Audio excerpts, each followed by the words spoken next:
internos que vivemos quando estamos sobrecarregados com as responsabilidades terrenas. Nós podemos olhar para essa pergunta numa perspectiva de Mateus capítulo 11, versículo 28, por exemplo, quando Jesus diz: vinde a mim, todos vós que estáis cansados e sobrecarregados, e oprimidos, e eu vos aliviarei. Ou até mesmo Filipenses capítulo 4, versículo 7, quando diz que a paz que excede todo entendimento. Nos dias que nós vivemos, que são dias corridos, são dias difíceis, são tempos difíceis, que nós estamos vivendo. As pessoas, elas andam sobrecarregadas não só com os seus conflitos internos, como é a pergunta, mas com conflitos de trabalho, conflitos profissionais, conflitos ministeriais, conjugais. Então são vários tipos de conflitos que as pessoas vivem. E na nossa geração, as pessoas, elas têm tido uma dificuldade muito grande em estar lidando com esses conflitos. Porque o que acontece? Muitas pessoas, elas preferem abandonar o processo, certo? Elas preferem abandonar o processo de transformação, abandonar o processo de cura, de libertação, porque é muito difícil. Então o que acontece? Quando ela se depara com uma situação, ela escolhe retroceder ao invés de avançar. E aí esse avançar seria o lidar com os conflitos. Porque como que eu vejo hoje em dia algumas situações? As pessoas, elas estão mais propensas a desistir de algo do que continuar. Porque é mais fácil eu desistir do que eu mudar, Então, por exemplo, eu tenho um conflito com você. Um exemplo, você me magoou. Você falou alguma coisa e me magoou, entendeu? É mais fácil eu parar de falar com você do que eu mudar, no sentido de eu quebrar o meu orgulho e chegar em você e falar: pô, velho, você me chateou, entendeu? E aí você me pedir perdão e eu liberar esse perdão. Mas a nossa geração, as pessoas, elas estão tão não impossibilitadas de lidar com o conflito. Elas têm tanta dificuldade de lidar com conflitos que a pessoa prefere ficar com essa mágoa, entendeu? Do que mudar e tomar uma outra linha, entendeu? E às vezes até essa outra pessoa nem sabe que essa pessoa está magoada com ela. Sim, exatamente. Porque às vezes, igual assim, quando eu vou aconselhar um casal que quer membrar aqui na igreja e tal, eu falo assim: um dia eu vou te decepcionar, por querer ou sem querer, entendeu? Por querer ou sem querer, porque acontece. Às vezes você não está todo dia num dia bom, você não está todo dia naquele dia que você acordou top, entendeu? Você está um dia que você está triste, aconteceu alguma coisa, você está chateado, você teve alguma discussão em casa, no trabalho, e você não está bem. E aí você passa meio cabisbaixo, e eu já vi isso muito acontecer, entendeu? A pessoa passa meio cabisbaixo, ela não está bem, e aí todos apontam e falam assim: aquela pessoa lá, ó o orgulhoso, ó o metido, ó o mala, entendeu? E não é, a pessoa não está bem, entendeu? E aí alguém, por exemplo, depara com essa pessoa, um exemplo, você não está bem, eu me deparo com você: ô Anderson, tudo bem, cara? Como você está? E você, beleza?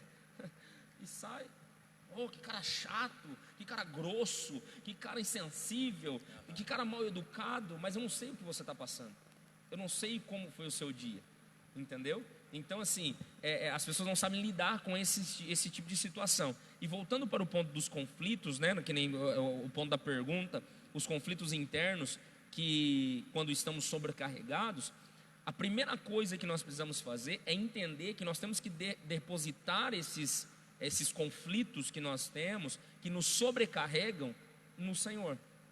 Por isso que Jesus diz: vinde a mim todos vós que estáis cansados e sobrecarregados, e eu vos aliviarei. Então tudo aquilo que te sobrecarrega precisa ser lançado sobre Jesus, porque é Ele que vai tirar essa carga da gente, é Ele que vai tirar esse fardo das nossas costas.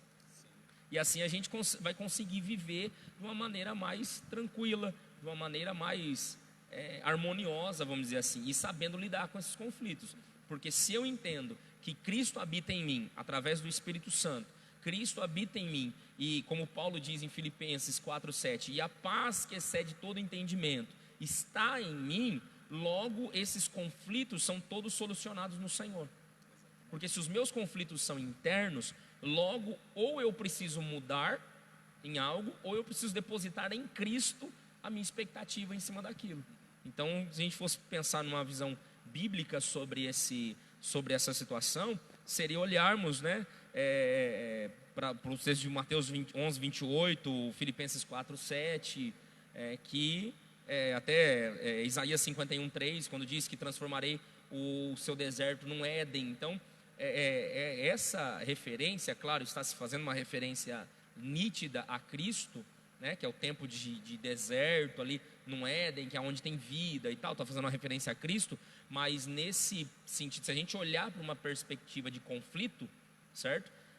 Nós vamos entender que Deus ele transforma o nosso interior, a nossa zona de conflito é transformada num ambiente de paz, quando nós encontramos verdadeiramente com Cristo. Então, seria basicamente isso aí, essa resposta. Amém. Glória a Deus. Espero que tenha respondido bem a pergunta, que com certeza, pelo menos para o meu entender, foi muito bem respondida. Espero que para você que fez essa pergunta tenha sido sanada a sua pergunta. Amém? Próxima pergunta aqui, ó. Essa é para quem fica segurando o bolso, hein? A palavra nos orienta a juntar tesouros no céu, onde a traça e nem a ferrugem corroem. Diante disso, quais exemplos de tesouros existem que podemos nos esforçar, mesmo sendo seres limitados, para alcançá-los com a graça e misericórdia de Deus? Eu tive um professor no seminário que ele dizia assim: essa pergunta é uma boa pergunta, né? É uma pergunta. Vamos entender uma coisa. Como juntar tesouros no céu? Quando a gente fala de tesouros, nós logo imaginamos dinheiro. Isso é óbvio, né? Já imaginamos que o céu é igual a casa do tio Patinhas. Cheio de moeda que a gente vai pular lá dentro e vai sair nadando em rua de ouro, essas coisas e tal.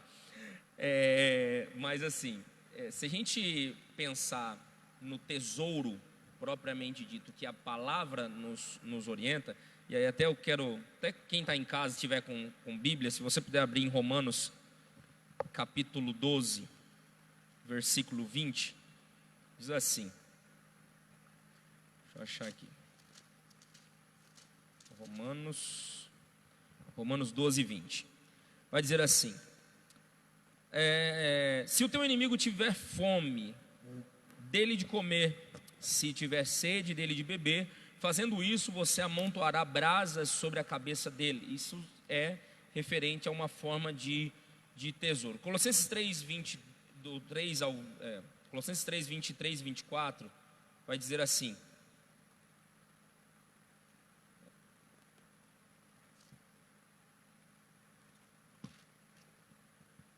É, 23, 24. Tudo o que fizerem, façam de todo o coração para o Senhor e não para os homens, sabendo que receberão do Senhor a recompensa da herança. É a Cristo o Senhor que vocês estão servindo. Então, esse amontoar tesouros, e aí nós podemos até ver em Romanos 12, 6 também, só para a gente dar 3 bases para a gente comentar acerca disso. Romanos 2, perdão. 2:6, ele vai dizer assim: e Deus retribuirá a cada um conforme o seu procedimento. Ele dá a vida eterna aos que, persistindo em fazer o bem, buscam glória, honra e imortalidade. Quando nós olhamos para esse cenário, nós entendemos que o amontoar tesouros, ou juntar tesouros, podemos até colocar a questão da recompensa, né? Isso é no sentido de servir ao Senhor, e servindo ao Senhor, servir aos meus irmãos, certo? Porque quem me recompensa é o Senhor Jesus. Em 1 João capítulo 2, versículo 25, se eu não estou equivocado, 20 ou 25, vai dizer assim, que a maior promessa de Deus para nós é a salvação. Então, tendo isso em mente, o meu maior tesouro é a salvação, é estar com Cristo, certo? Eu costumo usar um exemplo dos discípulos. Os discípulos, antes de serem enviados para a missão, enviados, né, na grande comissão de ir fazer discípulo e tal, ou até mesmo presenciarem alguns milagres, os discípulos foram chamados para estar com Jesus, certo? Então eles foram chamados para estar com Jesus. O maior tesouro que alguém pode ter é estar com Cristo. Então, pensando numa glória futura, pensando numa visão de eternidade, é a salvação. Então eu amontoo esses tesouros, eu junto esses tesouros no céu, a partir do momento que eu sirvo os meus irmãos, e eu sou recompensado por Cristo, porque eu faço para Ele, e fazer para Ele reflete no meu irmão. Então, porque, igual nós costumamos dizer, eu faço não para ser salvo, eu faço porque sou salvo. Então, eu não vou ajudar o meu próximo para mim ser salvo. Eu vou ajudar o meu próximo porque eu sou salvo. Eu tenho certeza da minha salvação. E como reflexo disso, de servir a Cristo, eu sirvo o meu irmão. Porque a partir do momento que eu faço para você, esperando que você vai me retribuir, entendeu? Eu já não estou fazendo mais para Deus. É igual aquela pessoa que faz esperando que todos venham parabenizá-la, entendeu? Venham trazer as honras para ela. E não, se eu faço para Deus, o que as pessoas estão recebendo é um reflexo daquilo, entendeu? Agora eu também não posso me esconder atrás dessa desculpa, certo? Não, o meu tesouro está no céu, então o que eu faço é para Deus, o que você pensa não me interessa, entendeu? Então aí eu já passo por cima de toda e qualquer orientação bíblica acerca de governo, entendeu? Acerca de hierarquia, acerca de autoridade, entendeu? Eclesiástica, enfim. Porque se eu penso assim, eu não preciso mais de igreja. Então eu posso sair por aí, entendeu? Porque o meu tesouro é no céu, é Deus que vai me recompensar, então eu não preciso mais de ninguém. Eu vou fazer conforme aquilo que dá no meu coração. E não é assim. Então, os tesouros que nós vamos ter no céu, amontoar no céu, o próprio texto o texto de Mateus, se eu não estou enganado, desde Mateus capítulo 4, deixa eu só confirmar aqui para mim não falar não, Mateus capítulo 6, que é o ponto que está sendo colocado, Seus 19, não acumulem para vocês tesouros na terra, onde a traça e a ferrugem não destrói, e onde os ladrões não roubam, mas acumulem tesouros para vocês, tesouros no céu, onde a traça e a ferrugem não destrói, e onde o ladrão não rouba, não arromba e não furta. Então, nesse sentido, a minha esperança de tesouro, de recompensa, porque aqui o trabalhador, vamos pensar um trabalhador assalariado, ele vai, trabalha 30 dias e recebe o seu salário, certo? Então, durante 30 dias, ele foi lá, ele serviu a empresa, ele se empenhou, ele se dedicou, ele deu o seu melhor para aquela empresa. Logo, dali 30 dias, aquela empresa paga por aquele serviço, entendeu? Se nós somos numa visão bem grosseira, né, olhar por esse sentido, eu faço para Deus, eu sirvo a Deus de todo o meu coração. Logo, o Senhor me recompensa. E esse tesouro, aí quebra um pouquinho o que as pessoas falam assim, porque é aqui que Deus vai me honrar, Deus vai me levantar, e todo mundo vai ver. E aí até eu costumo brincar, né? Tem aquela música, né? Quem me viu passar na prova e não me ajudou, quando viu na bênção vai se arrepender. Não é bem assim que a gente tem que olhar, porque assim, se eu espero que Deus me recompense aqui, a minha esperança está aqui e não lá. Por isso que a Bíblia fala, acumulem tesouros no céu, lá, entendeu? Então, a pessoa pode viver a vida inteira aqui, passando por provação, sendo provado, entendeu? E ir morar no céu, porque ela serviu os irmãos, ela deu o seu melhor aqui, entendeu? Para o Senhor, ela fez para o Senhor, na esperança e na expectativa de receber de Deus essa recompensa, e não do pastor, não da igreja, não do irmão, não da esposa ou do marido, entendeu? Não nesse sentido, mas ela espera em Deus receber isso. Então ela montou tesouros lá no céu, ela acumula tesouros lá, porque ela sabe que a recompensa dela vai ser lá, entendeu? Porque se eu espero que a minha recompensa seja aqui, a minha perspectiva de estar com Deus, ela está um pouco equivocada. Porque por que eu quero que a minha recompensa seja aqui? Tem que ter um motivo. Eu quero, por quê? Porque quem me viu passar na prova e não me ajudou vai se arrepender quando me vê na bênção? Eu acho meio incoerente, meio antibíblico eu pensar dessa forma, né? Porque a minha esperança e a minha expectativa tem que estar nos tesouros que estão no céu, na herança que para mim é guardada. Romanos 8 vai dizer que nós somos o Espírito Santo ele testifica ao nosso espírito que somos filhos de Deus, e se somos filhos, somos herdeiros de Deus e co-herdeiros com Cristo, entendeu? Então eu sou herdeiro do que está no céu, irmão. Eu sou herdeiro do que está no céu, então a minha expectativa tem que estar lá, entendeu? E não aqui. Amém, glória a Deus. Se quiser comentar também, pode comentar, fica à vontade. Na verdade, o que eu gostaria de comentar aqui no final da pergunta, a pessoa pergunta quais exemplos de tesouros existem que podemos nos esforçar, mesmo sendo seres limitados, para alcançá-los com a graça e misericórdia de Deus. Servir os irmãos. Jesus mesmo disse: estive com vocês, tive fome, ninguém me deu de comer, tive sede, ninguém me deu de beber, estive nu, ninguém me vestiu, estive com frio, estive cansado e não tive onde repousar a cabeça. Então, nos servir, entendeu? Os tesouros estão em servir. A discussão maior entre os discípulos era quem era o maior. Sim. Perdão, deixa eu formular direito. A maior discussão entre os discípulos era ver quem que era o principal, né? Quem que era o maior entre eles. E Jesus disse: aquele que quiser ser o maior, sirva a todos.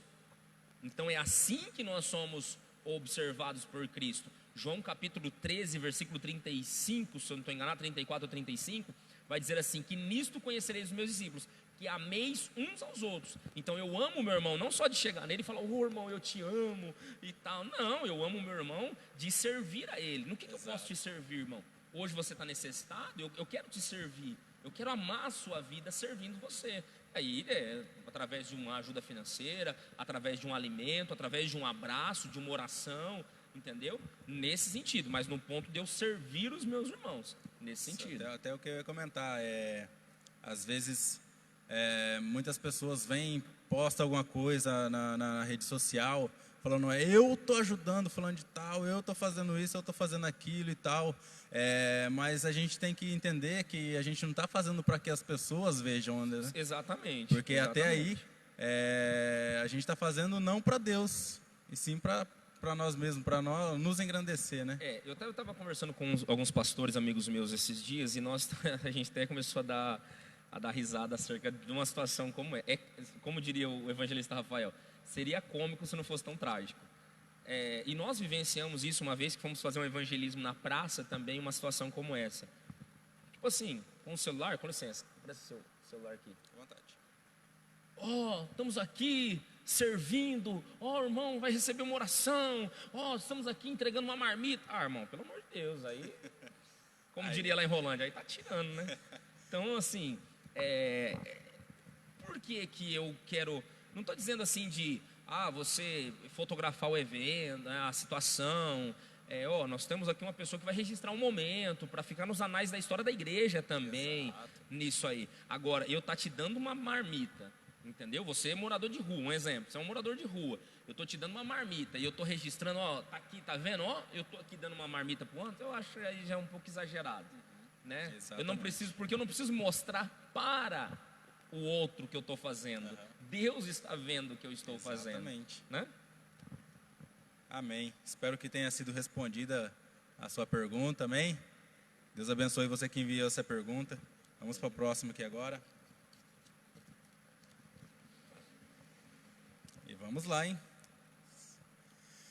Nos dias que estamos vivendo hoje, esse mundo complicado, as gerações novas cada vez mais complicadas, esse cenário, ele nos anima ou desanima de ter filhos? Como cristãos, como o cristão deve se colocar a respeito desse assunto? De ter filhos na nossa geração? A pergunta, ela fala, esse cenário, ele nos anima ou desanima? Isso, esse cenário complicado, essa nova geração, né? que entrou aí, ela anima ou desanima de ter filhos? Como o cristão deve se colocar a respeito desse assunto? Eu não vejo nenhuma animação ou um desânimo, né, para ter filhos. Eu parto do princípio que, primeiro, precisa-se ter uma programação familiar. Né? Filho é uma bênção.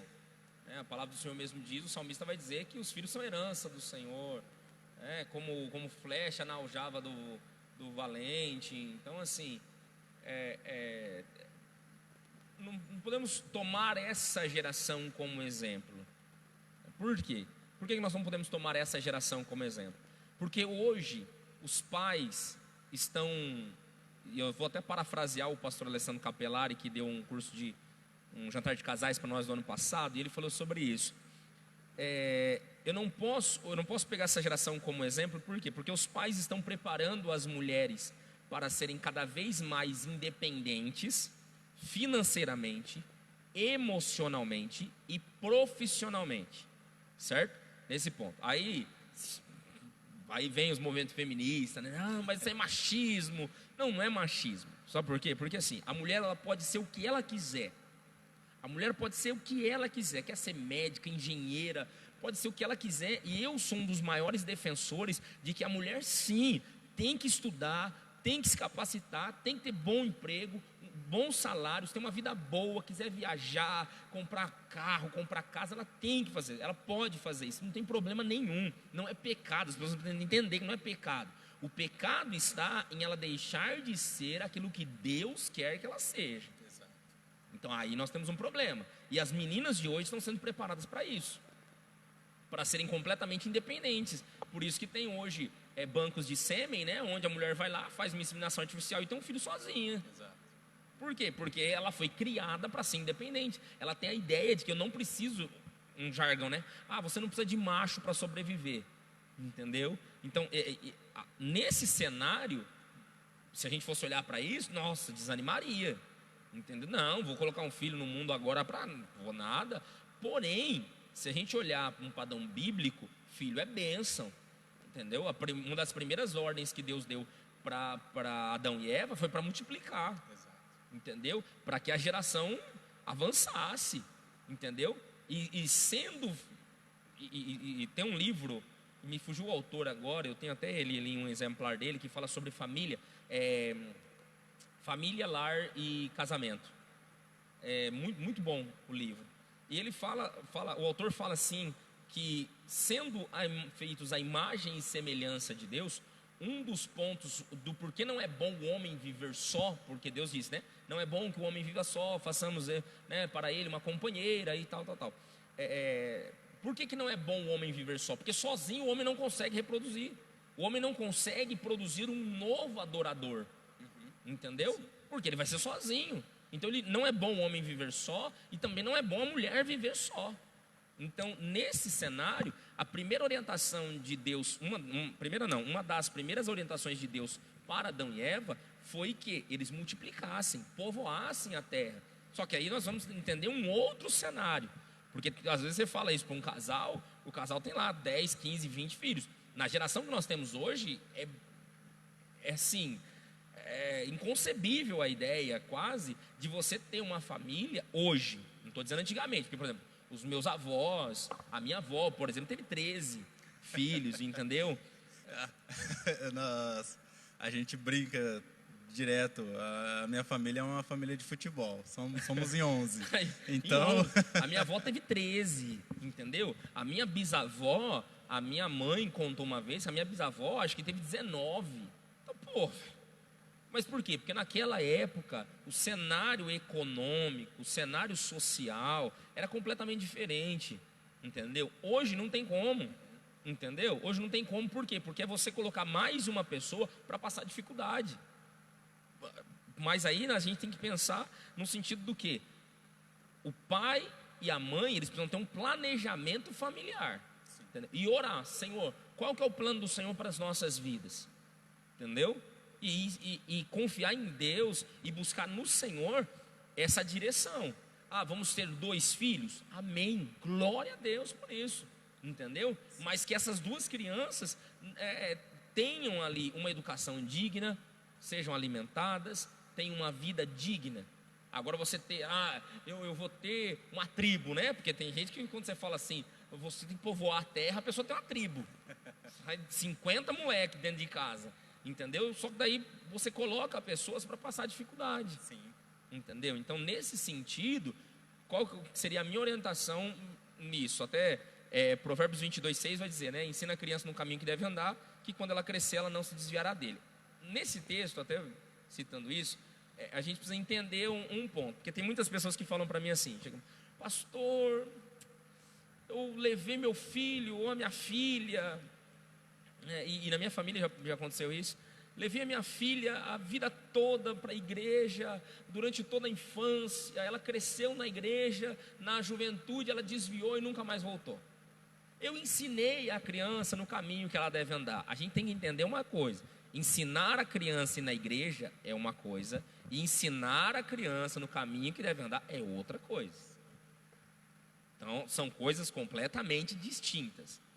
Não é porque a criança nasceu na igreja, teve toda a infância ali, período, né, de infantil ali, até os seus 10 anos, a pré-adolescência até os seus 13 anos, a sua adolescência até os 17, a sua juventude até os 23, 24, né, que fala que é a juventude, e depois vem a fase adulta e a terceira idade. Não é porque a pessoa vai na igreja que ela é um cristão.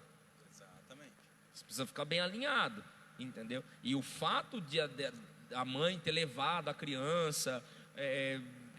Quando era pequeno, ter levado para a igreja, e essa pessoa, quando cresceu, ela se desviou, não tem fundamento dizer que eu ensinei a criança. Você ensinou a criança no caminho bíblico, no caminho de Cristo, ou você ensinou a criança o caminho da igreja? O rumo, você vai aqui, você vira na primeira direita, segunda esquerda, desce reto na avenida e sai na igreja. Então a gente precisa entender isso. Só que para um pai e uma mãe, hoje ouvir isso é muito doloroso, né? É muito doloroso. Então, assim, ter filhos hoje é uma bênção, continua sendo uma bênção, porque a promessa, a palavra do Senhor diz que os filhos são herança do Senhor. Então, eu recebo do Senhor essa herança, certo? Então, se eu recebo essa herança do Senhor, cara, eu preciso desfrutar dessa herança. Sim. Só que hoje, até fazendo um gancho nesse ponto de família, as pessoas elas têm uma visão muito errada sobre a questão dos filhos, né? Até hoje eu estava conversando com uma pessoa e essa pessoa falou para mim assim: mas pastor, a gente falando sobre casamento, né, e tal. E aí eu peguei e falei para ela assim: fala hoje para uma mãe que dentro do casamento dela o esposo é mais importante do que o filho. A mãe te bate, cara. Já vi muito disso, muito mesmo. Você entendeu? Principalmente quando há num casamento, quando, por exemplo, a mulher já tem um filho, e aí ela casa com um homem que não é o pai da criança. Sim. Entendeu? Fala para essa mãe, ou vice-versa, se fosse o pai também, entendeu? Fala para esse pai que a esposa dele ali é mais importante do que o filho. Cara, pede para morrer. Por quê? Porque as pessoas, quando elas têm um filho, o que acontece geralmente? As pessoas elas depositam sobre o filho toda as suas energias, a sua força. E aí eu já ouvi muitas mulheres falar assim: agora eu vou me dedicar só para ser mãe. E ela esquece que ela é esposa. Ou o marido: não, agora eu vou ser um pai exemplar, agora eu vou ser um pai top, eu vou ser o herói da minha filha. E esquece a mulher. E aí a gente tem uma taxa de divórcios depois que filhos nascem altíssima. Por quê? Porque quando o filho nasceu, ou a mãe se dedicou única e exclusivamente para o filho e esqueceu o marido, ou o pai se dedicou única e exclusivamente para o filho e esqueceu a mulher. Sim. E aí a gente tem um problema, porque a Bíblia não diz para o homem dar a vida pelo filho, mas diz para dar a vida pela mulher. Sim.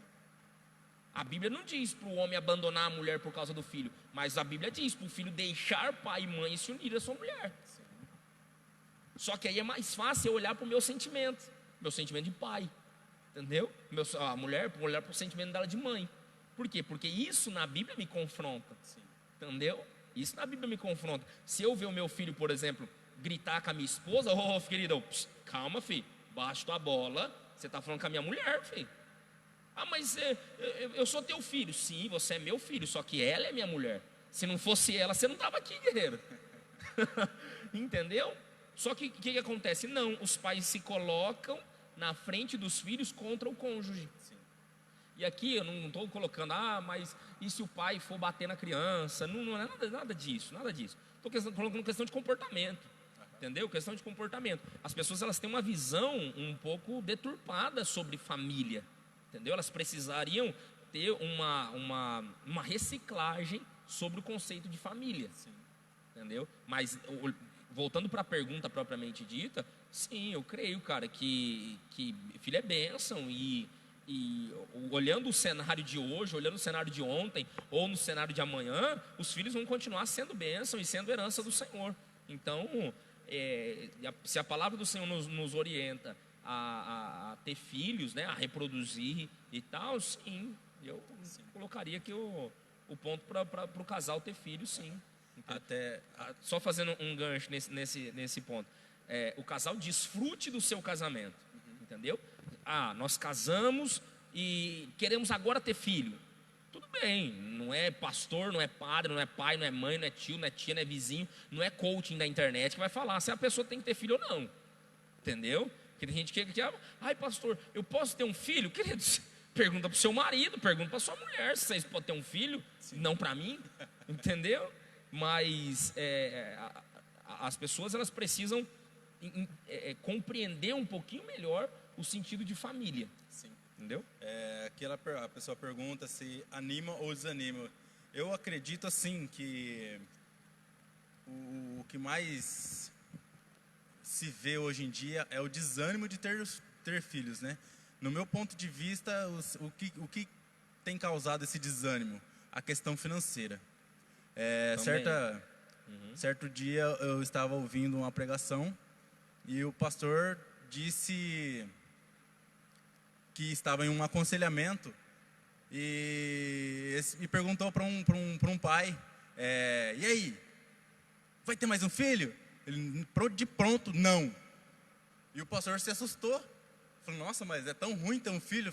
Não, não é isso, eu amo meu filho, queria muito ter outros filhos, porém, na ânsia de poder dar o melhor para aquele filho, uma escola particular, enfim, na ânsia de dar esse melhor para o filho dele, ele decidiu não ter mais um filho. De bancar dois. Exatamente, ele colocou na ponta da caneta tudo que esse filho tá necessitando e ele viu que não teria essa condição.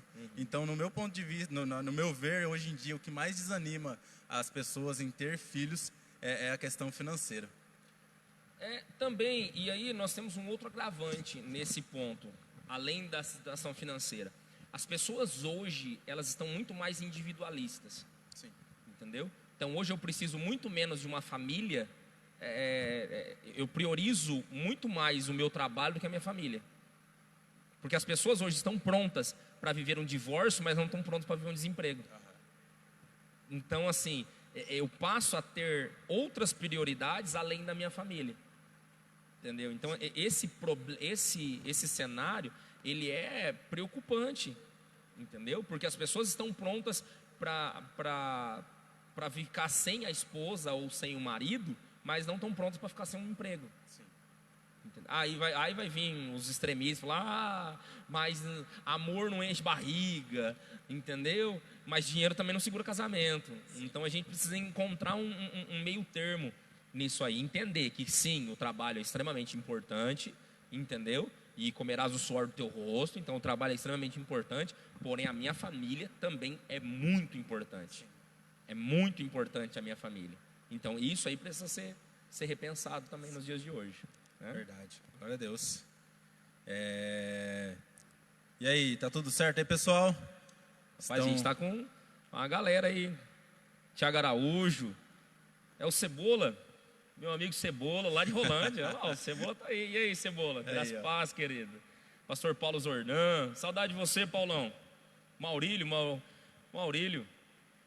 Meu cunhado? Meu cunhado. Eu ia falar assim, o Maurílio, meu gerente lá do banco, mas não era. É o Maurílio, seu cunhado. É isso aí. Maravilha. A Raíssa, lá de Marialva, da igreja da Cristo Jesus, lá de Marialva, das meninas da coreografia. Aí, que bênção. Nosso Senhor, Raíssa. Vamos dar um salve pra galera aqui. O Davi, Davi, saudade de você, querido. A sua sogra acabou de Fala, minha sogra. Ei, de fala, entrar. sogra. Graça e paz, Zilma, tudo bem? Estávamos juntos sábado, né, Zilma? Foi bênção, né? O aniversário do Negão aqui foi maravilhoso. Quem mais está aqui para a gente dar um salve? A Vanessa. Graça e paz, Vanessa, tudo bem? O Renato, o Elton. Maravilha. Glória Isso a aí. Deus. Pessoal, vocês que estão recebendo as suas respostas, espero que estejam sendo bem respondidas, amém? Que vocês possam depois no WhatsApp, no particular, ou até mesmo aqui nos comentários, poder falar se a resposta de vocês foi respondida da forma que vocês achavam que era, amém? Vamos para a próxima aqui, pastorzão? Amém, vamos dar seguimento aí, cara. Vamos embora então, hein? Ó, essa aqui é boa. Essa é boa, hein? Vamos Bora lá então. Como lidar com a morte de alguém, mesmo quando sabemos que a vontade de Deus é soberana e se Ele não quis que aquela pessoa vivesse as promessas que achávamos que ela viveria? Amém. Que pergunta, hein? Rapaz. Vamos lá. A pessoa que nos mandou essa pergunta, não sei se eu entendi bem a questão, se é da forma como ela colocou, ou se seria um outro termo, né? Ela coloca que a vontade de Deus é soberana e se Ele não quis que aquela pessoa vivesse as promessas que achávamos que ela viveria. Hebreus capítulo 11, versículo 13, vai dizer assim. Vamos pegar aqui, Hebreus 11, 13.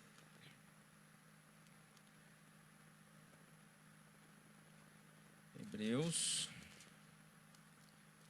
capítulo 11, versículo 13, diz assim: todos esses, quem são todos esses? Os heróis da fé, né? Abel, Enoque, Noé, Abraão, todos esses viveram pela fé e morreram sem receber o que tinha sido prometido. Quando a gente pensa nisso, e aí nós devemos entender um fato. Primeiro, no sentido de Abraão, Enoque, Abel, estava se falando de Cristo, tá? Então, eles morreram sem receber aquilo que havia sido prometido, que era Cristo. Porém, se nós olharmos para as promessas que a gente fala, quem tem promessa de Deus não morre não e tal, como diz a música, a gente precisa entender que, primeiro, Deus é soberano. Segundo, em 1 João capítulo 2, versículo 25, vai dizer assim, que a promessa de Deus, a principal, a maior promessa de Deus para nós é a salvação. Então, se eu tenho a salvação, nenhuma promessa que eu poderia viver na terra se compara à salvação. Porque a maior promessa para mim é a salvação. Então, a promessa de eu ser rico, a promessa de eu ser pobre, a promessa de eu ser curado, a promessa de eu de eu sair da cadeia, a promessa de eu ser um pregador, a promessa de eu participar da coreografia, de eu ser um obreiro, ou enfim, qualquer outra promessa não se compara com a promessa de ser salvo. A maior promessa de Deus para nós era a salvação. Então, olhando por esse cenário, eu não posso achar que assim Deus levou essa pessoa antes que a promessa se cumprisse na vida dela. Mas qual promessa? Se a maior de todas é a salvação, entendeu? E aí, se nós olharmos, aí nós entraríamos numa discussão enorme, que a igreja está há mais de 500 anos nessa discussão e nunca se chegou a um ponto central, que é a predestinação, o livre-arbítrio. Entendeu?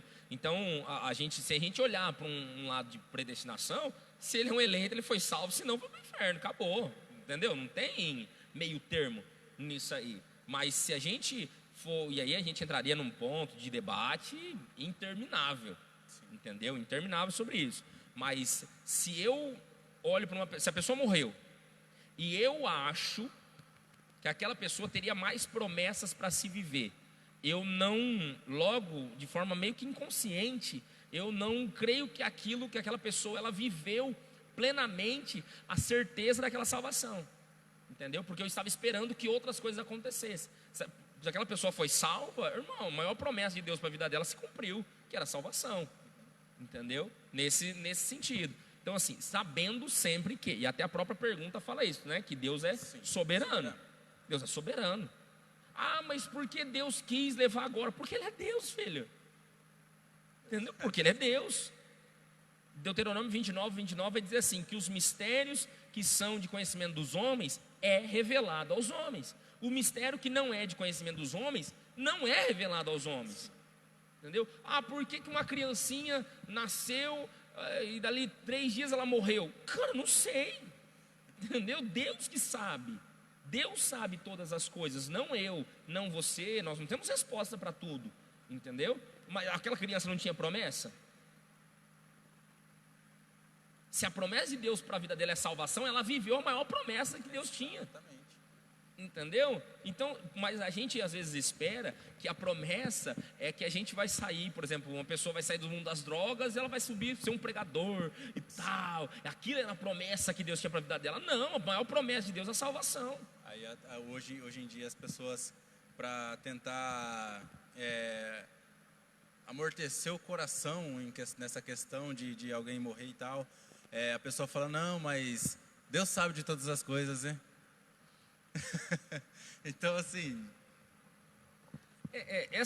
essa colocação que você fez, ela é usada em diversas desculpas, né? Ah, Deus sabe de todas as coisas. Claro, Ele é Deus.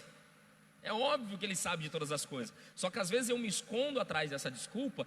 Ah, um exemplo. Ô Anderson, tudo bem, cara? Por que você não, cara, sentindo sua falta ontem no culto, por que você não veio na igreja? Ah, então, sabe o que é? Deus sabe todas as coisas, né? Mas aí é que está o problema. O problema está em Deus saber de todas as coisas. E Ele sabe que você está mentindo, velho.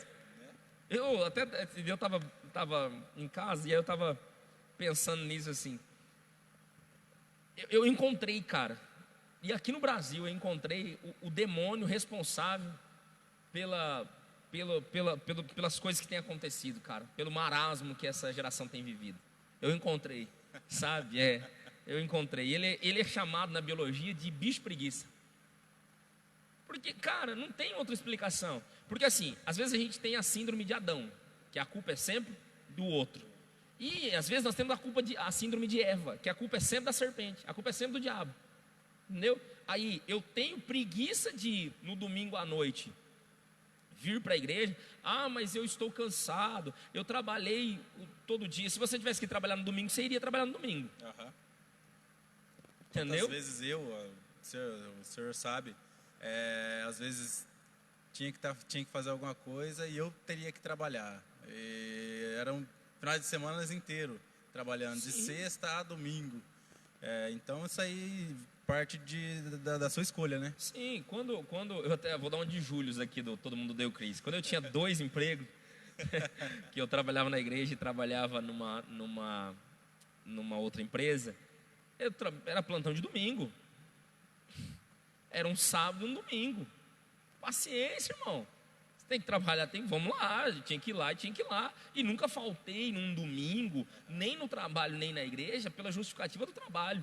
Entendeu? Porque às vezes as pessoas falam assim, ah, pastor, mas você não conhece o meu trabalho. Sim, tudo bem, entendeu? Entendo alguns trabalhos, sem problema nenhum. A grande questão é assim, que às vezes a pessoa, por exemplo, ela passa o dia inteiro em casa, o domingo, por exemplo, passa o domingo todo em casa e à noite não vem na igreja, um exemplo, tá?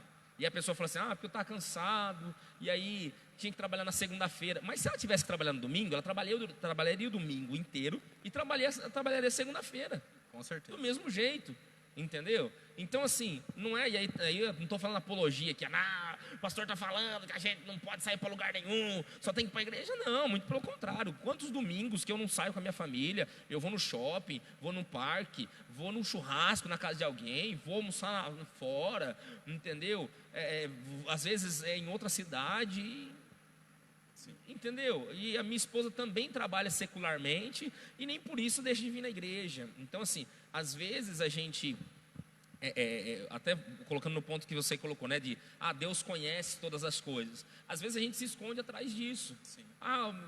Pastor, Deus conhece meu coração, mas aí que está o problema. Deus conheceu o seu coração, entendeu? E as pessoas não têm menção, às vezes, dimensão, perdão, elas não têm dimensão, às vezes, do tamanho da bobagem que elas estão falando. Sim.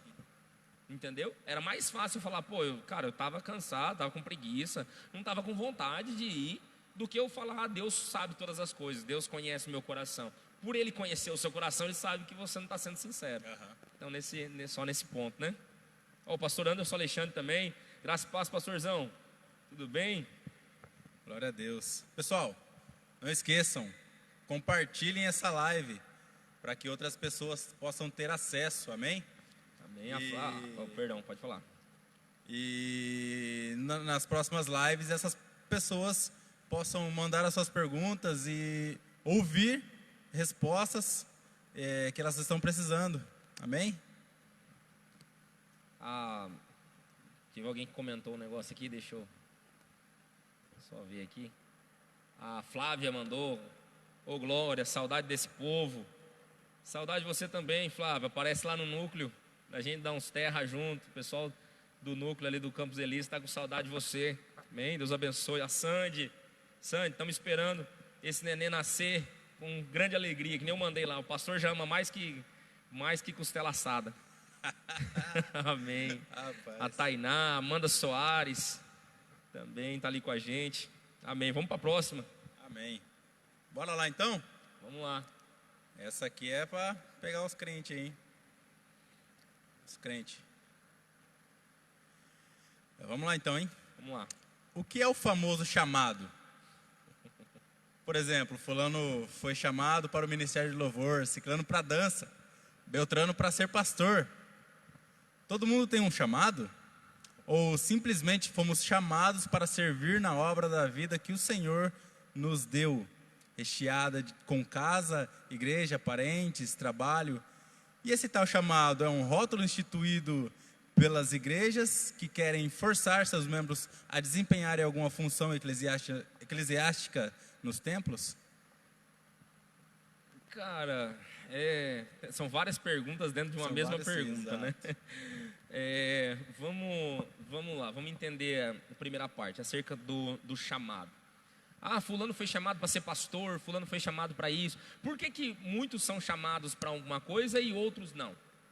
Né? Porque senão todo mundo seria pastor, senão todo mundo seria músico, todo Sim. mundo seria da coreografia, enfim, do ministério infantil e tal. O nosso primeiro chamado é estar com Cristo. Esse é o nosso primeiro chamado. Entendeu? É estar com Ele. Em Marcos capítulo 1, eu até anotei a referência aqui, Marcos 1,17, Jesus chama os discípulos. Ele está chamando os primeiros discípulos e aí ele fala, né, para Pedro, vai lá e joga a rede, né, do outro lado do mar, do outro lado do barco. Pedro volta, joga a rede, Senhor, sob a tua palavra lançaremos as redes. Foi lá, lançou a rede, pescou os peixes, chamou a galera, todo mundo foi lá, ajudou, ele voltou, ele deixou as redes para seguir Jesus. Ele não deixou a rede para liderar o grupo dos discípulos, ele não deixou as redes para ser o ministro de louvor da companhia de Jesus, não, daí fala dos jesuítas, né, mas deixou ali as redes para ser o líder daquele. Não, ele deixou as redes para seguir Jesus.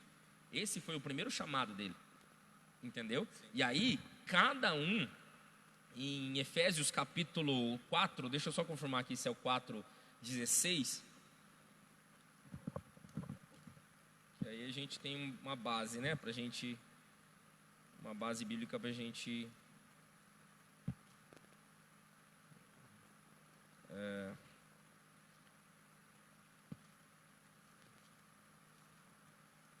Coríntios, Efésios 4:16, isso. Dele, ou seja, de Cristo, todo o corpo, a igreja, né, os membros, ajustado e unido pelo auxílio de todas as juntas, ou seja, todos unidos, cresce e edifica-se a si mesmo em amor, na medida em que cada parte realiza a sua função. Então vamos pensar assim. Deus deu para uma pessoa um dom, que daí Deus dá a cada um dom, né? Cada um ele, assim como a parábola dos talentos, né? Ele deu para um servo, ele deu para outro ele deu 2, para outro ele deu 3, para outro ele deu 2, e para outro ele deu 5, né? Ou semelhante. Então, todos ali tiveram os seus dons. Todos ali têm os seus dons. Todo mundo tem. E esses dons são irrevogáveis. Deus deu, Deus não tira. Ó, eu vou te dar só porque você está aqui na igreja. A hora que você sai, abandonou, eu pego de volta. Não, negativo. Então, essa pessoa ela tem que entender que o primeiro chamado é estar com Cristo. A função que ela vai desempenhar dentro do templo, eu tenho uma dificuldade de atrelar isso à chamada. O meu chamado é tocar, o meu chamado é pregar, o meu chamado é servir, irmão. Eu fui chamado para servir. E eu sirvo através da pregação, eu sirvo através do pastoreio, eu sirvo através do louvor, um exemplo, né? Eu sirvo através da coreografia, do ministério infantil, de lavar a igreja, de levar alimentos para o morador de rua. Eu sirvo a igreja dessa forma. E aí nós voltamos lá nos tesouros e tal, como a gente tinha falado. Então assim, o meu chamado é estar com Cristo. Aquilo que eu vou desempenhar na igreja faz parte do dom que Deus me deu. Entendeu? Porque em 1 Coríntios capítulo 12, se eu não estou enganado, quando fala sobre os dons, só para mim pegar aqui, 1 Coríntios 16, não, 1 Coríntios capítulo 12, quando vai falar sobre os dons espirituais, né? Todas essas coisas, porém, são realizadas pelo mesmo Espírito e pelo mesmo e único Espírito, ou seja, o Espírito Santo. E Ele as distribui individualmente como cada um quer.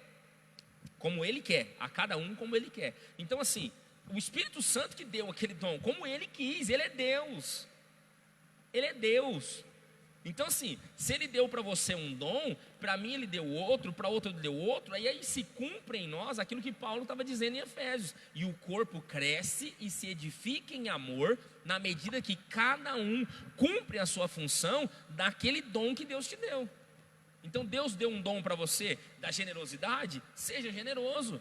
Deus deu o dom para você de cura, vá lá e ore pela pessoa. E aí a gente entraria num outro debate aqui também, porque alguns vão dizer, não, dom de cura, se tivesse ainda dom de cura, a pessoa entraria no hospital e sairia curando todo mundo. Jesus também não fez isso, entendeu? Quando Jesus passa no tanque de Betesda, Jesus cura o paralítico. A Bíblia não diz que Jesus saiu curando todo mundo que estava naquele tanque, entendeu? Então assim, a gente teria uma infinidade de argumentos, prós e contras, para defender essa questão. Mas no sentido dos outros dons, porque nós somos pentecostais, então no sentido dos outros dons, o Espírito Santo dá a cada um como Ele quer. Então, por isso que nós vemos que uns têm mais facilidade para aprender um instrumento. Sim. Outros têm extrema dificuldade em falar em público. Porém, são exímios servos, exímios pessoas que gostam de ajudar, sabe? Estão ali para servir. Não sabem o que fazem para agradar você, para te tratar bem, entendeu? Só que dá um microfone na mão da pessoa, a pessoa não sabe o que faz. Já tem outras pessoas que não. Então assim, o Espírito Santo dá a cada um como Ele quer. Sim. Então essa questão de, o meu chamado é para servir, o meu chamado é para estar com Cristo. E estando com Cristo, o Espírito Santo dá a cada um o dom conforme Ele quer. Entendeu? Dá a cada um o dom conforme Ele quer. Sim. Amém. Glória a Deus. Aí, espero que tenha respondido a sua pergunta, hein? E qual é o seu chamado? Responda aí para nós aí, manda aqui nos comentários. Vocês, todos vocês, não só a pergunta, não só a pessoa que mandou a pergunta, né? Qual que é o seu chamado? Você foi chamado para servir com o quê? Para servir na palavra de Deus, no púlpito, para servir tocando o instrumento, para servir cantando, para servir alimentos para o morador de rua. Exato. Para servir orando por alguém. E aí? Qual que é o seu chamado? Responde aí para nós. Vamos para a próxima aqui? Vamos lá. Nosso tempo já está correndo, hein? Já está ficando... Vamos lá. Hoje mesmo estarás comigo no paraíso. Lucas 23, 43. Isso quer dizer que quando morrermos, já vamos direto para o céu? Aqui Jesus não está, esse texto, vou até abrir lá, Lucas 23, 43, né? A referência aí, né? Isso. Lucas 23, 43. Jesus está falando com o ladrão da cruz, né? Então ele disse: lembra-te de mim quando entrares no teu reino. 43. Jesus lhe respondeu: eu garanto, hoje estarás comigo no paraíso. Esse texto, aqui Jesus não está tratando da morte, Jesus está tratando da salvação. Que até o Hernandes Dias Lopes vai dizer que nesse ponto Jesus está dando alguns ensinamentos, e um deles é que a salvação é imediata. Não é que amanhã você vai ser salvo, não é que daqui a pouco você vai ser salvo. Você salvo é agora. Você reconhece Jesus. Eu tenho uma dificuldade de falar, a pessoa aceita Jesus, né? Você aceita Jesus e tal, mas você reconhece que Jesus é seu único Senhor e Salvador, e Ele morreu na cruz para salvar você, e te perdoa de todos os seus pecados. Sim, eu creio. Então a salvação para aquela pessoa aconteceu na hora, é imediata, é instantânea, entendeu? Então aqui nesse texto Jesus não está falando propriamente da morte, né? Ele está falando da salvação. Hoje estarás comigo no paraíso. Então, e o ladrão não tinha morrido ainda, entendeu? Ele não tinha morrido ainda. A Bíblia não retrata que hoje mesmo estarás comigo no paraíso. Morreu. Não, né? Então ele ficou ali, possivelmente ele ficou ali mais algum tempo, né? Mas esse texto está falando de salvação, nesse sentido. Mas vamos pegar o ponto que a pessoa, da pergunta, né? Quando depois que morre. Se a gente pegar, por exemplo, a parábola do rico e do Lázaro, por exemplo, nós vamos observar isso. Não há quando os dois morreram. Um foi para o seio de Abraão, que é o paraíso, né? Conhecido como paraíso, e outro foi para o Hades, que é o inferno. Não tinha um meio termo. Tanto que o rico fala assim: pai Abraão, peça para que Lázaro volte e molhe a ponta o dedo na ponta da minha língua, ou então vá lá e fale para os meus parentes, os meus irmãos e tal. Ali nós vemos que é um e outro, não tem um terceiro ponto. Por exemplo, por isso que nós protestantes não aceitamos, por exemplo, a doutrina do purgatório, né? Por quê? Porque um foi para o paraíso e o outro foi para o Hades, e ponto final. Então após a morte, e aí entra um ponto interessante, que daí a gente fala muito, né? A pessoa morreu com Cristo, ela foi para a glória, ela está na glória com Cristo e tal. Ela não está glorificada, porque a Bíblia diz que quando Jesus voltar, a terra devolverá os seus mortos, o mar devolverá os seus mortos, entendeu? E esses subirão com corpos glorificados, nesse sentido, entendeu? Então a pessoa não é que ela está lá cantando santo, santo, santo, glória, glória, aleluia, entendeu? Não, na minha morada celestial, não. Mas num sentido de que quando a pessoa morre, ela já tem o seu destino decretado, isso é óbvio. Sim. Isso sim. Amém, glória a Deus. Vamos lá para a próxima aqui. Segundo o IBGE, o número de cristãos tem aumentado a cada ano. Porém, vemos cada vez mais as igrejas vazias ou pessoas inconstantes. O que vocês veem como a maior dificuldade que essa geração tem enfrentado para se firmar no propósito de servir a Cristo? Alguma sugestão de como podemos ajudar em relação a isso? Aqui a gente tem um detalhe muito, muito importante. Nós protestantes, algum tempo atrás, a gente falava assim: mas os católicos, eles falam que eu sou católico não praticante, eu sou católico, mas não vou na igreja. O que está acontecendo com alguns evangélicos é isso hoje. Eu sou evangélico, mas você vai na igreja? Não, eu sou um desigrejado, ou eu assisto na minha casa. Sim. Entendeu? Eu assisto no YouTube, porque hoje é muito mais cômodo eu formar uma pseudo-igreja na minha concepção. Sim. Por quê? Porque eu quero hoje ouvir uma pregação sobre, sobre cura e libertação. Eu vou no YouTube, procuro lá, cura e libertação. Apareceu lá. A que tiver mais visualizações ou likes lá, enfim, que daí parece ser a melhor, eu abro e vou assistir, glória a Deus, aleluia. O pastor começou a falar alguma coisa que me confronta, eu tenho a opção de desligar. Entendeu? E aí eu começo a buscar uma igreja que se enquadre no meu padrão de vida. Sim. E não que o meu padrão de vida se enquadre na Bíblia que aquela igreja defende. Sim. Então assim, até uma frase que eu geralmente uso assim, né? Não procura uma Bíblia, uma casa, e até o pastor Alessandro Capelari também que colocou essa frase é dele. Ele diz assim: não procure uma igreja perto da sua casa, procure uma igreja perto da sua Bíblia. Porque hoje em dia as pessoas, e até foi colocado ali que um dado do IBGE que os cristãos têm aumentado a cada ano. Isso é muito relativo. Isso é muito relativo. E aí ela coloca, né, os cristãos têm aumentado a cada ano, mas as igrejas estão vazias. Porque surgiu esse pensamento de que eu não preciso de igreja. Ah, não, agora eu sou a igreja. E hoje virou moda o ser evangélico, né? É, claro, hoje a nossa geração vamos dizer assim, está meio que na moda, né? Você se dizer cristão e for descolado, né? E ser descolado, vamos dizer assim. Mas nesse sentido, eu acho que é um dado muito relativo e muito superficial.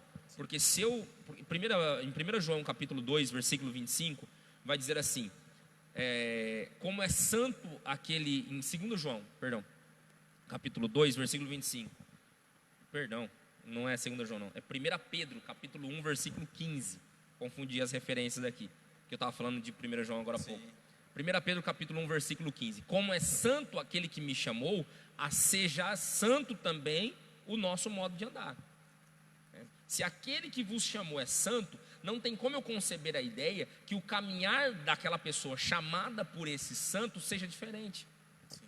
Então, se eu entendo que Deus nos deu pastores, Deus ele institui a igreja primitiva, né? E a igreja começa a se desenvolver. Se Deus permitiu tudo isso e Deus fez com isso, como é bom e agradável que os irmãos vivam em comunhão não só fora da igreja, mas também dentro da igreja, né? Como igreja, os irmãos se reuniam em Atos capítulo 2, onde que eles estavam quando o Espírito Santo desceu sobre eles? Eles estavam reunidos como? Reunidos como igreja, entendeu? Reunidos ali, a Bíblia não diz que eles estavam orando, né? Eles dizem que eles estavam reunidos, assentados e reunidos. Então, eles estavam ali possivelmente falando sobre Jesus, possivelmente, né? Porque a Bíblia não fala sobre isso, a gente imagina o cenário que estava acontecendo. E aí vem o Espírito Santo e batiza eles ali, e eles começam a falar em outras línguas.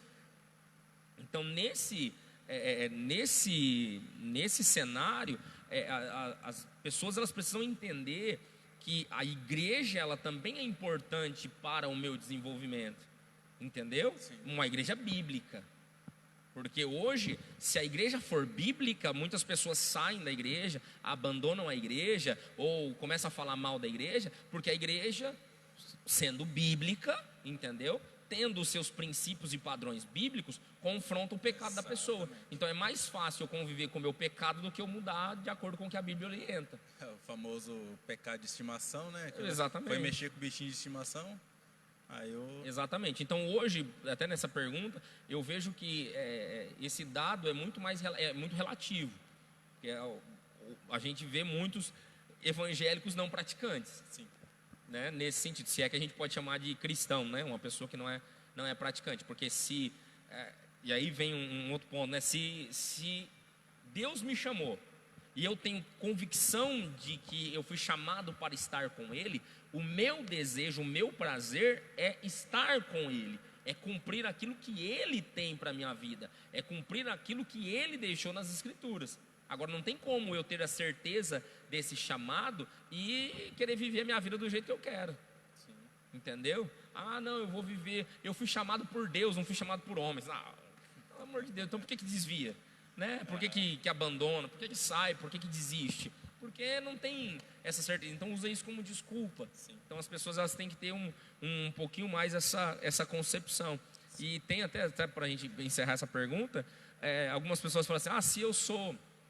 E se escondem atrás, muitos pseudo-cristãos se escondem atrás dessa desculpa também. Por isso que o número de cristãos é muito grande comparado à quantidade de pessoas que tem na igreja. Se eu sou um eleito, eu posso fazer o que eu quiser, que uma hora Deus me traz de volta. Pô, essa é a maior desculpa que alguém pode dar, isso é uma desculpa esfarrapada, entendeu? Que a pessoa pode dar. Essa pessoa não sabe nem o que é ser eleito e nem o que é salvação, ela não conhece nem Cristo, entendeu? Para ela dizer que, se eu sou um eleito, eu posso ir, pegar todas as menininhas na rua, torar o pau, tocar o terror, e uma hora, quando Deus quiser, Ele me chama. Não, isso aí você está dando um álibi para o seu pecado, você está querendo dar uma justificativa para o seu pecado, para você pecar à vontade. É isso aí. Glória a Deus. Amém. Vamos dar um salve aqui. É a última pergunta agora, né? É a última agora, hein? Dar um salve aqui para Jussane Silva. Amo adorar, fazer visita. Sou de Maringá. Aí, Jussane, graça e paz, querida. Amanda também. Amanda do Rhodes.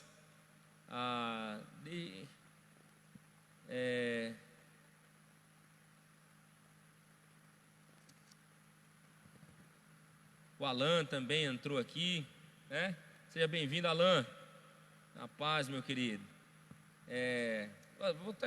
Posso responder? Pode. A moça que perguntou ali? A Jussane Silva. Deixa de pedir dízimo, fazer mais visitas, viver mais amor, isso está faltando. Isso é assim, a gente precisa separar muito algumas coisas, né? O dízimo é um princípio bíblico. Vou responder a pergunta dela, né? O dízimo é um princípio bíblico, então a gente não pode justificar a minha falta de princípio numa possível falta de outras pessoas. Eu não dou o dízimo porque o pastor não vai na minha casa. Isso não tem. Ou eu dou o dízimo só porque o pastor vai na minha casa. Não, isso não tem nenhuma correlação, entendeu? O dízimo é um princípio. Eu dou o dízimo em forma de gratidão a Deus, não ao pastor, não à igreja, entendeu? Nesse sentido. Aí ela colocou também fazer mais visitas. Sim, esse é um chamado de todo cristão, né? Para que nós possamos atender o órfão, a viúva, o necessitado. É um chamado de todo cristão. Mais amor. Nesse sentido, eu vejo que se somos cristãos verdadeiros, esse amor ele também ele é reflexo, né? Natural. Eu amo o próximo porque eu fui amado por Cristo, né?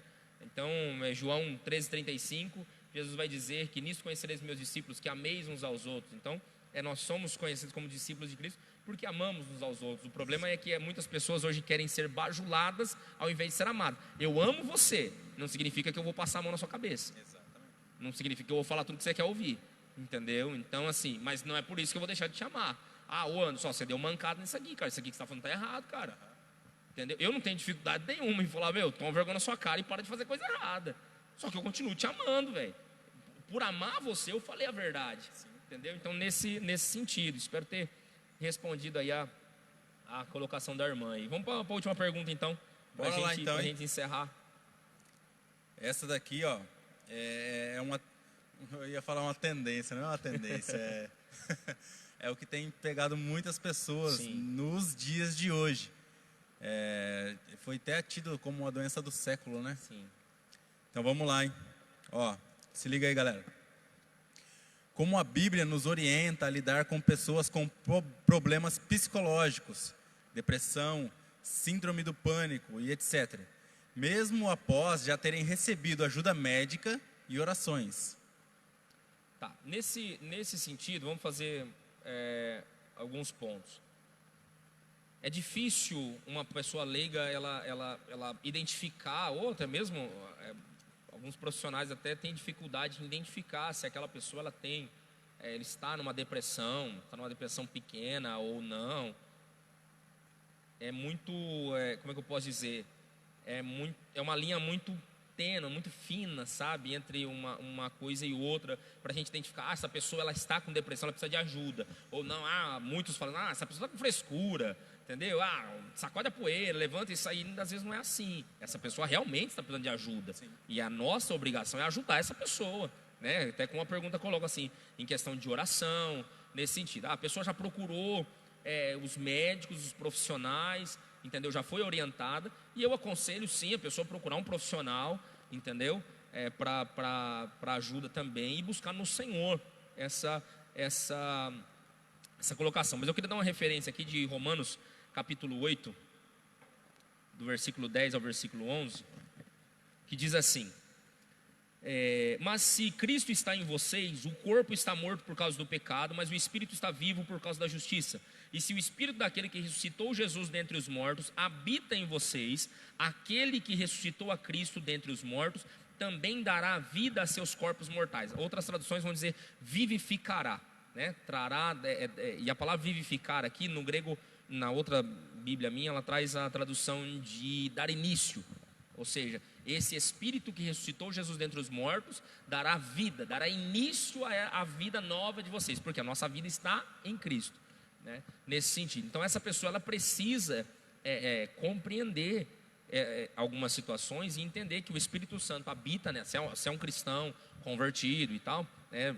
Colocando nesse ponto, e a pessoa entende que Cristo habita, que o Espírito Santo habita em nós. João capítulo 14, versículo 16 e 17 vai dizer, Jesus vai dizer, e eu vou, mas rogarei ao Pai para que envie o outro, o Consolador, para que habite em vocês e com vocês.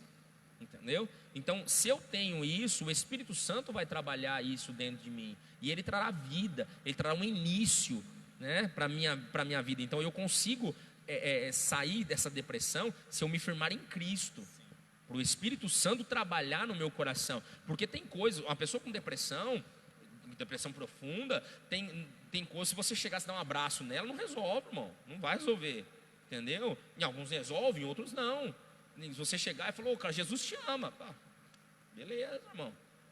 Essa pessoa ela precisa ser levada ao encontro verdadeiro com Cristo, para que Cristo tire ela de dentro dessa situação.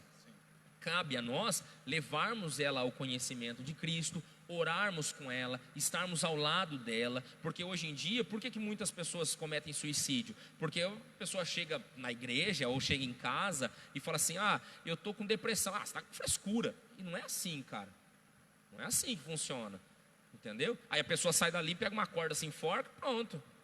E o que estava acontecendo? O que estava acontecendo é que quando ela deu sinais de que estava passando por dificuldade, ninguém deu ouvidos.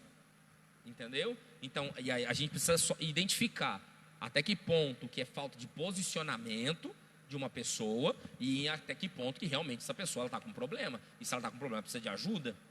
Entendeu? Se ela está com problema, precisa de ajuda. Então, se formos para orientar essa pessoa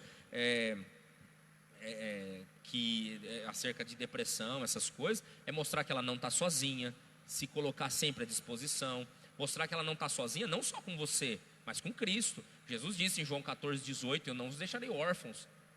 Então isso precisa ficar cravado no nosso coração. O próprio texto de Romanos capítulo 8, no versículo 15, vai dizer que ele nos torna, esse Espírito, testifica o nosso Espírito que somos filhos de Deus e nos faz declararmos Abba Pai.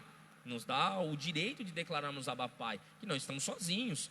Então essa pessoa precisa entender que Cristo está com ela, que o Espírito Santo trabalha no coração dela e que nós aqui sendo instrumentos de Deus, o Paul Tripp vai dizer num livro dele, Instrumentos nas Mãos do Redentor, que nós precisamos ser instrumentos, ferramentas de Deus na vida daqueles que estão precisando. Então esse é meu papel, ser instrumento de Deus. Eu não vou fazer aquilo que Deus vai fazer, entendeu? Então eu vou me colocar à sua disposição para chorar com você, para sorrir com você, para orar com você, para estar com você, para te abraçar, para amar a sua vida. Mas o Espírito Santo vai trabalhar no seu coração, vai ser aquilo, o relacionamento que você tem com o Espírito Santo. Cabe a mim levar você a esse conhecimento, apresentar para você a outra face do Redentor, né? Tem um livro do Herbert Carlos de Campos que ele fala sobre isso, as duas naturezas do Redentor. E essa face de amor do Senhor, ela não está naquilo que hoje a nossa sociedade fala, Deus é amor, e Deus é amor, e tal, porque Deus é amor, Deus aprova toda forma de amar. Não é nada disso, as pessoas estão completamente equivocadas.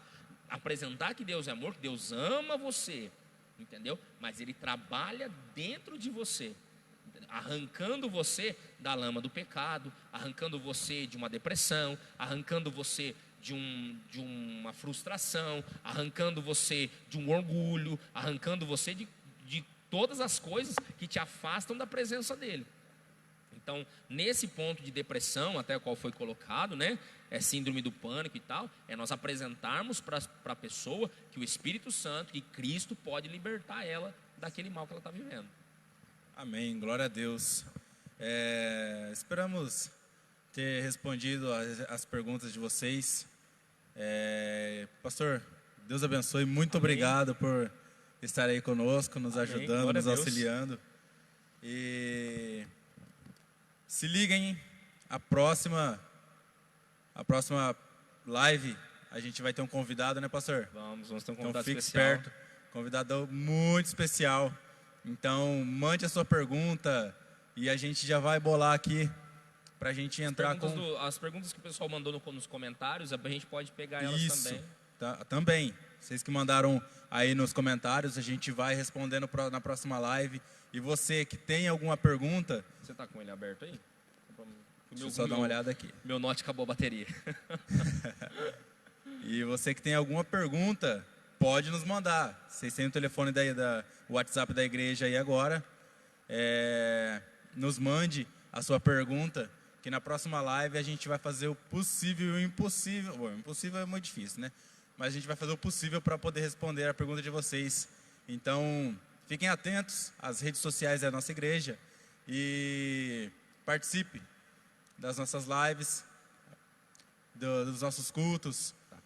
Vou só responder a última pergunta aqui, pra gente encerrar, que a Flávia mandou aqui, né? Conhecereis a verdade vos libertará, João 8,32, né? Onde está a verdade? Na Bíblia só podemos oferecer o que temos. Para ter algo precisamos buscar. Nesse caso, Cristo, né? Nós só podemos oferecer a Cristo a alguém se nós tivermos Ele. Infelizmente, a preguiça não deixa, concordo. Se buscar a verdade no local certo, todos vamos cumprir o nosso propósito. O amor, Deus é amor. Não foi uma pergunta, né? Foi mais uma colocação. Obrigado pela contribuição aí, Flávio. Deus abençoe, tá? E, pessoal, fiquem na paz. Obrigado aí pela participação. Eu vi bastante gente que comentou. Aqueles comentários que a gente não conseguiu ver ainda, nós vamos estar vendo, tá? Pode ficar tranquilo. Nós vamos pegar essas perguntas. Se alguém mandou pergunta, não consegui ver todos os comentários ali. Nós vamos pegar essas perguntas e na próxima live do Geração Eleita, nós vamos ter um convidado especial aqui. E aí nós vamos pegar essas perguntas também e vamos divulgar aqui, colocar para o nosso convidado, para que a gente consiga ter um debate assim bacana, ter uma visão bíblica, uma outra visão, às vezes do que a gente acha. Eu acho que é desse jeito, mas o que a Bíblia diz sobre aquilo que você acha? Então nós vamos trazer uma visão bíblica sobre isso, e eu creio que vai ser bênção na sua vida também, tá? Deus abençoe a todos. Obrigado vocês aí que compartilharam a live, vocês que comentaram. Nós tivemos aí um alcance aí de mais de 4.000 pessoas. Creio que foi bênção na vida de muitas pessoas aí também, para a glória do Senhor, tá bom? Deus abençoe a todos. Antes, obrigado.